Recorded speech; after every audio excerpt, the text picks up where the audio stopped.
Well, welcome to Palm Sunday. Now, I'm excited about a lot of things that are going on right now, but I am especially excited because next week is one of the big weeks for the Christian church on the calendar.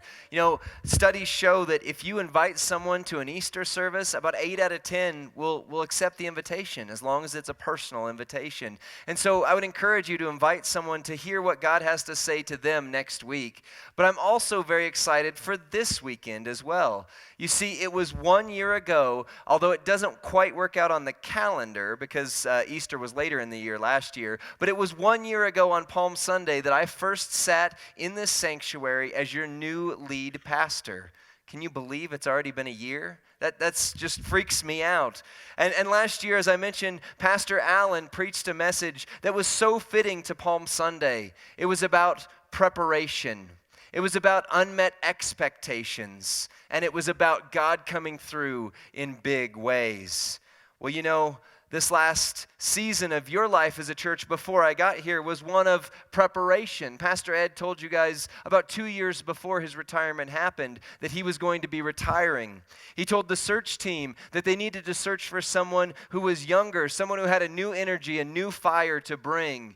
And that was what the search team started looking for. And then for a few years, a couple years there, he and Alan both began to preach and to prepare the congregation for a new season. It seems like that was just yesterday, right? And so in this season of preparation, then, last year on this Sunday, we had a new pastor. And so some thought, okay, well, maybe that means that we're now in that new season. But the reality is we have still been in a season of preparation over this last year. And I think even in spite of that, God has showed up in some powerful ways. I tell some of my friends who are pastors in our tribe, the Church of God, I tell them all the time that I brag on you guys. Because in the last year, I feel like we've done more preparation work than I thought we might get done in 2 years or maybe even 3 years of being here. This year, we've started repainting the inside of the building. And that may not seem like much, but it just helps to bring that freshness. It helps people who are coming and visiting to know that we're ready for them.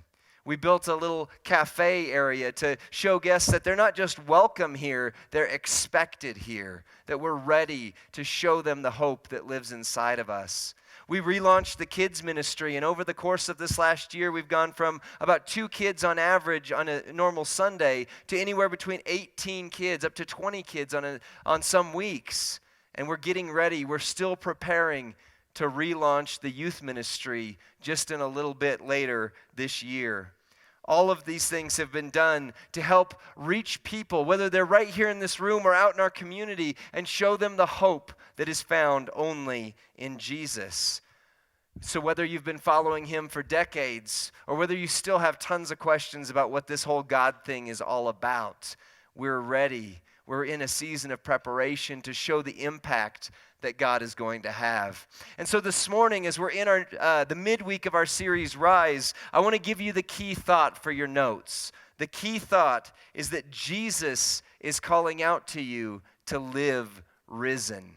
Jesus is calling out to you to live risen. You see, this is an exciting time. And by the way, one of the things I'm excited for is that next Sunday on Easter, not only is it our 1-year anniversary of me coming in and preaching for the first time, but that will be Alan's first Sunday as the lead pastor, first Easter Sunday as the lead pastor in Darlington, South Carolina. And so I hope that you are praying for this church, for this body, for this community into Easter, that people will see their lives changed.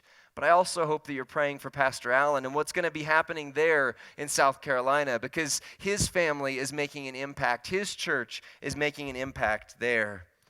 Last year, Alan told us about preparation, expectation, maybe expectations that were unmet, and then what happens when God shows up. And so this morning, I want to show you how God himself began to prepare his disciples and the people around him for what was going to happen on Easter. So if you will, turn in your Bibles to John chapter 11. John chapter 11. Now, if you don't have a Bible, you can grab one in the pew that's in front of you. You can take that home as our gift to you. Or you can also go to whatever app store you use and search for the Bible app. And then turn to the table of contents and find the book of John. Chapter 11 begins by saying, "Now there was a man who was sick." Can anybody relate to that right now in this season? There was a man who was sick, Lazarus from Bethany, the village of Mary and her sister Martha.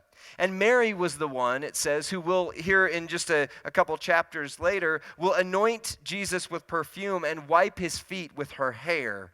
And it was her brother Lazarus who was sick. And so the sisters sent a message to Jesus, "Lord, the one that you love is sick." And so when Jesus heard it, he said, "This sickness will not end in death." Now you need to put a little note right there, underline it or highlight it on your tablet. This sickness will not end in death, but it is for the glory of God, so that the Son of God may be glorified through it. Now Jesus loved Martha, her sister, and Lazarus. And so when he heard that he was sick, he stayed where he was for 2 more days. Let's look at what's happening in this text. First of all, we find out Lazarus is sick. Now, back in that day, they couldn't handle sickness in the same ways that we could. They didn't have modern medicine like we do, and they didn't know that when you get sick, you're supposed to eat saltine crackers, drink 7-Up, eat chicken noodle soup, and watch Netflix, right? They didn't have any of that. I don't know how they survived. And so when Lazarus is sick, when it says that, this isn't just like, like he's sick, right? In fact, we'll find out that he does end up temporarily dying from what's about to happen to him. Now, I don't know about you, but in some small way, I can relate to Lazarus in this season. You see, it was a little over a month ago that my little daughter, Jazzy, our 2-year-old little girl, first got sick. And she had a fever. She just didn't want, normally she's a 2-year-old. She's running around, bouncing off the walls. She just wanted to lay down and sleep. It was like, oh my goodness, what's going on here? But the good news is she got better within like 24 hours. The not as good news is then my wife got it, and she was down for a week. And then at the end of her getting it, my son got it, and he was down for a week. And then at the end of Logan getting it, I got it, and I don't normally ever get sick. And when I do, I just kind of power through. That's just me. I missed work for the first time in years over this. And then guess what? Right towards the end of me having it, Renee and Logan also got sick again. And so at the same time in our house, we had 3 out of the 4 of us sick. And the one who was there to take care of us was 2. She can't open a soda bottle, she can't work the remote for Netflix, and she can't make chicken noodle soup. We didn't know what to do. And guess what? Jazzy's sick today. It's just this thing. They're calling it a super virus. I call it the creeping crud. It just keeps circling back to those who have it. And so Lazarus is sick, and maybe you can relate to that. So his sisters call out to Jesus.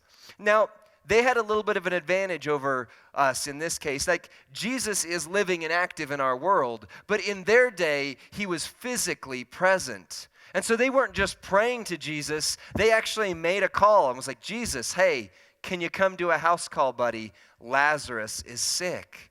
But look at what it says in the text. Verse 3, verse 5, verse 6. These are people he loves, and so how does he respond? He waits. He delays. He stalls. Maybe you've had a moment in your life where you cry out to God and you're like, is God just not here? I hate to tell you, but sometimes God stalls. Not to hurt you, but to give you an even greater hope on the back end. And so Jesus waits 2 more days, and then he heads that way. Last year, on Easter Sunday, I had these little cards. Do you remember them? They said, the death of worry. And I asked you to write out on them whatever it was that was causing worry in your life and to throw it into a casket. One person anonymously wrote on there, how can I trust God in the midst of sickness and pain? Maybe that's the cry of your heart right now. Maybe you're in that moment where you feel that sickness, whatever you call it, whether it's physical or mental or emotional or spiritual.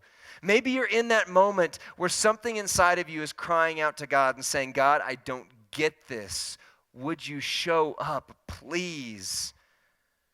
And yet Jesus waits. But look at what he says in this verse. He says it to his disciples. This sickness will not end in death. This sickness will not end in death.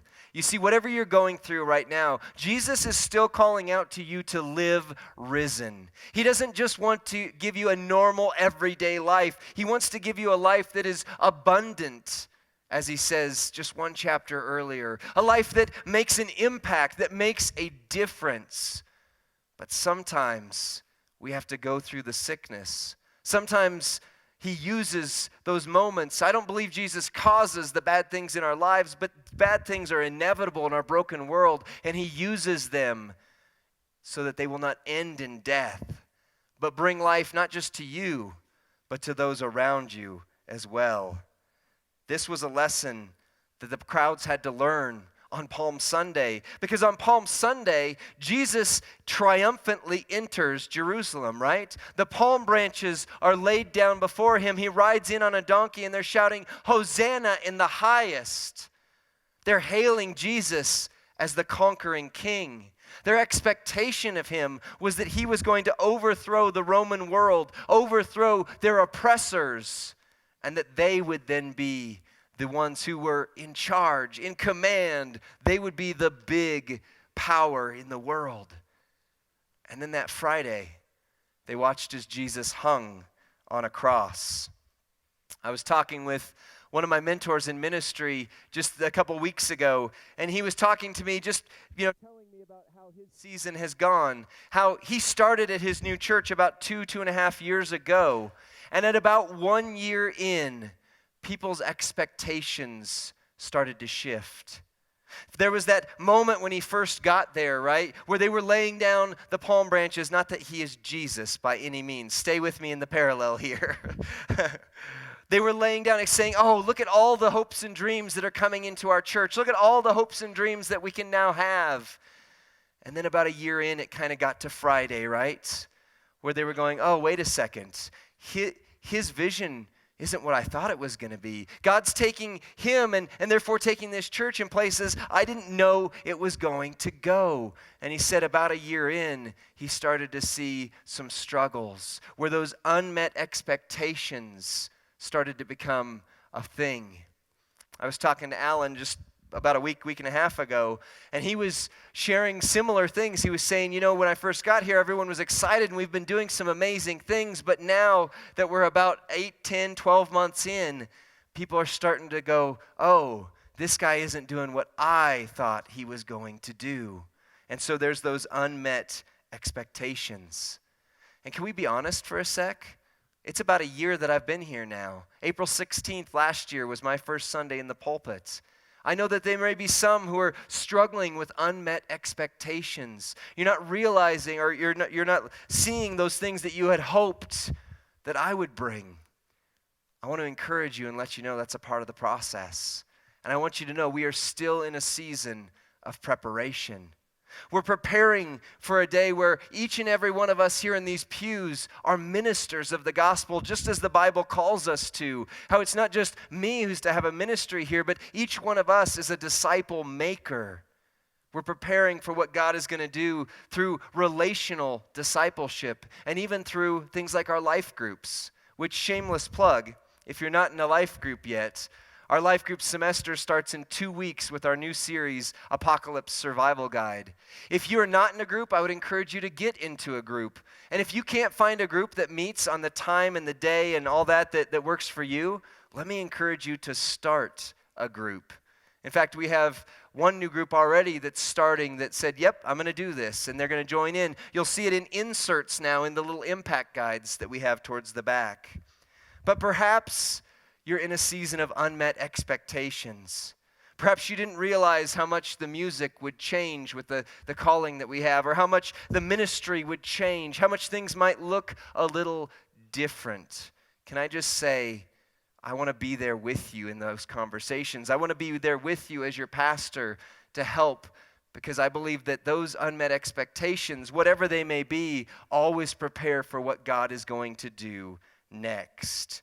And many of you are beginning to see God move in new ways. In fact, again, I've bragged on you more than you know to some of my friends in ministry as I've said, you know what, I've had some people who've said, you know what, Lee, I struggle with some of these new changes, but I see people coming. I see new life happening. I see new ways for me, even though I've been following Jesus for 30 or 40 years, to follow him in new ways, to serve in new ways, to grow in new ways. That's that anticipation of Palm Sunday. But can I just say, in each of our lives, Jesus kind of has a habit of letting us sweat a little bit. There's those moments where we think, okay, everything is new and this is going to be great. It's like the start of a journey. At the start of every journey, we always have this new fire and this new energy. It's like when Jesus entered in triumphantly. It's like everything is about to go great. But in every single journey, there's those moments where something happens, where something seems to fall apart, where the wheels start to come off. And in every one of our lives, there's a natural human reaction for us to say, Jesus, what is going on? Turn right back where you were to John chapter 11. But this time, skip ahead just a little bit to verse 17. In verse 17, you see this unmet expectation happening. It says, when Jesus did arrive, he found that Lazarus had already been in the tomb for 4 days. Now that sentence is incredibly important. Not only does it remind us that Jesus did delay, it reminds us that he couldn't just hop in a car and get there the next day. He had to walk there, and so it took a little while. But Jesus made sure to show up after. What do I mean by that? Well, in those days, it was difficult to guarantee somebody was dead. You know, they didn't have EKGs, they didn't have brain scans, heart monitors, all those things, and sometimes they got it wrong. Can I just say it that way? Sometimes they got it wrong. It's like I was watching on a Facebook article about a year back. There was a man in Georgia who they proclaimed dead, and the next day he woke up in the morgue. Could you imagine being that mortician? You go downstairs to do your job, and it's like, oh no, The Walking Dead has started. I'm out of here. Right? But that was kind of their reality. I mean, obviously they knew how to tell if someone was dead. It was just, they didn't know how to really make sure. But after 2 days, especially on the third day, that was when they said, okay, this person is really dead. Like, he dead, right? This has been 4 days. That's important. Jesus made sure it took just a little bit beyond where all hope seemed lost. And so in verse 18 it says, Bethany was near Jerusalem, less than 2 miles away, and many of the Jews had come to Martha and Mary to comfort them about their brother. And so in verse 20 we see the first person in this story who Jesus interacts with, and it's Martha. She heard that Jesus was coming, and so she went out to meet him. And look at what she said, or it said, well, after Mary remained seated in the house, it says, Lord, if you had been here, my brother would not have died. How many times have we said something like that to Jesus in our prayers? Lord, if you would just, this wouldn't have happened. Lord, if you would just show up, this could have been avoided. This is the cry of her heart. But yet look at how Martha interacts with Jesus. She doesn't interact from the heart, but from the brain. She's not struggling right here. She's struggling right here with Jesus. And so she says to him, yet even now I know that whatever you ask from God, God will give you. Jesus says, your brother will rise again. And she begins a theological treatise. She says, yes, Lord, I know that he will rise at the day of the resurrection. Like, Jesus is there, her brother's just died, and she's ready to argue theology with Jesus. Do you see what's going on here? And not only theology, but eschatology, a big fancy word that means the study of last things. Like, she's not even talking general stuff, she's getting real specific with Jesus because she's living right here. She's reacting from her mind, she's processing with her mind. And look where Jesus meets her. He says, I am the resurrection and the life. The one who believes in me will live, even if he dies. And everyone who lives and believes in me will never die. Do you believe this? Notice he doesn't go to give her a hug. He's not overcome with emotion because that's not where she's at. She needs to be met right here. But then look at the next sister. Look at what happens there. You see, as you skip down to verse 32, Mary now comes. Jesus calls for her, and she comes to meet him. And the very first thing she says is the exact same words her sister did. Lord, if you had been here, my brother would not have died. But look at how she responds. It's not right here. It's all right here in her heart. It says, when Jesus saw her crying, and the people who were around her crying, he was deeply moved in his spirit and troubled. Where have you put him? He asked. Lord, they told him, come and see. And then John 11:35, the easiest verse in all of the Bible to memorize because it's 2 words. Jesus wept. Notice that Martha, the practical one, comes to Jesus with a theological problem. Mary, the emotional one, comes to Jesus needing to be comforted, needing that hug. Martha's in her head, Mary's in her heart. Jesus meets each of them exactly where they need to be met. Because if he tried to give Martha a hug, she'd have been like, hey, that's great and all, but let's talk theology. And if Jesus had tried to talk theology with Mary, she'd have been like, you jerk. Do you not see that my brother is dead? Jesus met them exactly where they needed to be met. And he always meets us exactly where we need to be met as well. There's a great lesson here. Because if you notice in your Bible, it probably says something around this chapter about Lazarus being raised, right? But you know what? Lazarus wasn't the only one that was raised up in this text. Martha had to be raised as well. Mary had to be raised, not from the same death that he was experiencing. She was experiencing a mental, creeping, doubting death. And she was experiencing an emotional heartbreak that was leading to a physical or emotional death. And in each case, Jesus met them exactly where they are and called them out to rise. So whatever it is you're facing in life right now, whatever it is that maybe you put on that worry card last year and threw it in the tomb, threw it in that casket and said, this worry is dead to me. And then like a day later, you're like, oh, it's still here. What happened? Why did that not go away like it was supposed to? Jesus meets you where you are. If you have doubts, Jesus can take it. If you have heartbreak, he is there. He cries with you. And he promises that this will not end in death. Do you hear me? This will not end in death. That means that there's still story to be told, and the story is not over yet. Because Jesus always likes to show up in unexpected ways. So we move from preparation to unmet expectations. And then if you follow the rest of the story of Lazarus, Mary, and Martha, you see that Jesus does end up calling Lazarus out of the tomb, right? He calls him to rise, and Lazarus physically rises. And from verse 35 of that chapter on until even into Palm Sunday, you see that crowds begin to follow Jesus because of what happened. God showed up. Let me just tell you, you may be in the preparation stage, you may be in the unmet expectation stage, but at some point, God is going to show up in your life and start to do some things in you that cause others, not just you, to rise, that cause others to say, what is this God person all about? How is he doing this? A couple weeks ago, we as a church received a multiplication grant, something that hasn't been done before. Our state ministries offered it up to us, and you better believe we jumped on it. Now, grants, if you're familiar, have to have very specific purposes. And so what they gave us, they said, you can have some money to be able to prepare the building for Easter.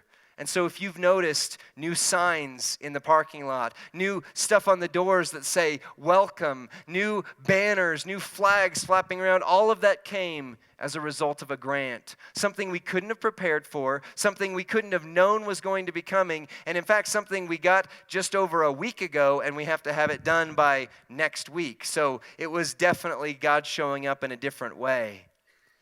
Another part of that, the other part of that I should say, was for us to multiply what we're doing. You see, right now in our world, we have kind of a new watering hole, if you will. Right? In Jesus' culture, there was only one place you could get water. There were these wells or there were streams, but they didn't have running tap water that went to their buildings, that went upstream and defied logic, right? They just had to go to those watering holes. And so those watering holes is where conversation would happen, where people would gather together. Well, we don't need those anymore when we have running water in each building. And so our new watering hole is social media, right? It's Facebook, it's Instagram, it's Snapchat. And I get it if you're not there, that's okay. That might be better for your life, to be quite honest. But that's where we are as a society. And so we have always been, as followers of Jesus, those who go and reach people where they're at. And so this multiplication grant, part of it is so that we can begin live streaming our sermons every week on Facebook and YouTube. And so if you have friends, if you have family that you're looking to invite, and they're like, I don't know if I want to go to some old church. I don't know if I want to go to some place where people talk about Jesus. You say, I'll tell you what, check it out. It's on Facebook. And they'll go, oh, okay, well, I'm on Facebook anyway. Might as well give it a few minutes, right? You see, the language of our culture has changed. My son is a prime example of this. His highest allegiance is to YouTube. It's not Jesus. It's to YouTube, because we'll have to tell him, Logan, will you go on YouTube and watch a Bible video? And he'll go, okay, if it's on YouTube, that's great for me. But let me just tell you this, as his father and as his pastor, if I have to use YouTube to get him to Jesus, you better believe I'm going to use YouTube and Facebook and Snapchat and whatever else comes out next that I don't understand yet. I'll be there, because that's how it's going to reach him for Jesus. And so starting next week, you might see some more signs. You might see a couple things change that will allow us to live stream, not so that people can stop coming to church, but because that is the new front door of most churches. People check things out online. How many of you have bought something that a friend recommended and you still went to Amazon and checked the reviews, right? Yes, that's our culture. We're just speaking their language because Jesus is calling us to rise. If you notice in John chapter 11, verse 35, 36, it says, a crowd began to follow Jesus. A crowd was watching what he was doing. And when he calls Lazarus out to rise, the crowds begin to follow him. That crowd that met on Palm Sunday, that was those who were seeing for perhaps the first time Jesus in a new light, because they saw what he did in someone else's life. The people are always watching. So let me just say, in your own life, maybe you feel a little bit like Lazarus. Maybe your hope is not just dead and in the grave, but it's really dead. It's been there 4 days. It's been there 4 months. It's been there 40 years. When Jesus shows up, when he does something new in your life, there are going to be others who watch, others who see from the outside, and they are going to notice the hope that you have. And so as we end what we're talking about today, let me just give you these few words. I don't know what you're facing. I don't know if you're facing something in your family, maybe a relationship that feels dead and in the grave. Hold on, there's hope. This will not end in death. I don't know if you're facing something in your finances and the bills have stacked up so high that you can't see over them, you can't see around them. Hold on, there's hope. This will not end in death. I don't know what you've been facing in your health. Maybe it was you who wrote last year on that card, how can I trust God in the midst of sickness and pain? Hold on. There's hope. This will not end in death. And I don't know what's going to happen in our future. As a nation, as a church, as our individual people here, I don't know what's going to happen next. It seems like there's always something new to talk about. But whatever it is, hold on. There's hope. Jesus promises this will not end in death. Next Sunday, we're going to be reminded of the other side of the story. You see, Palm Sunday is preparation. It's unmet expectations. But after Sunday, it's resurrection. It's a reminder that Jesus conquers the grave and that he can conquer the grave in our lives as well. And so as we close, I have one challenge that's immediate and one challenge that I'd like to give you for after service. On the immediate side, today is the day for our elders' prayer. So our elders who are here will come up. We will pray over you. If you want to go to the steps and make them an altar, you can do that. We will meet with you here. But after service, if I could have at least 15, 20 people come with me, we want to share this hope with those who are around us. We want to share the hope with the neighborhood. And so we have some little things to put on their doorknobs that invite them to an Easter egg hunt and invite them to find hope. Would you, after service, for just a few minutes, stick around with me and just head out into the neighborhood? We have the street that we'd like you to go to, and if a few of us would do this, it would take no more than about 10 minutes per person to get it done. Because we want to share that hope, and we want the people around us to know that it does not end in death, but the story is bigger than that. Would you pray with me for a second? Lord Jesus, God, we are so thankful for what you have done. God, Palm Sunday reminds us of anticipation. It reminds us of that triumphal entry, but it also reminds us that at the start of our journey, we have that fire and excitement that sometimes tends to dim a little bit as we get into the journey. Because no matter what journey we're on, it seems like there's roadblocks, there's setbacks, maybe even there's something that makes us feel like it's dead. But Jesus, you overcome the grave. You overcome our unmet expectations, and maybe you don't go in the direction we thought you would, but you always show up in ways that are bigger than we could have even imagined. And so we pray that into our lives right now. As we enter into a time of reflection and worship, we ask that you would meet with us here. Whether we come up to the altars or come up to be prayed over by the elders, or whether we stay right where we are, would you meet us here and remind us that there is hope and that this will not end in death.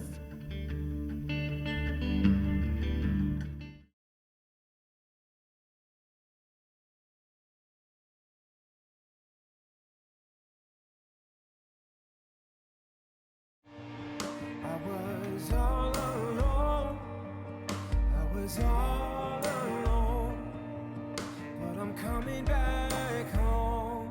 Hey.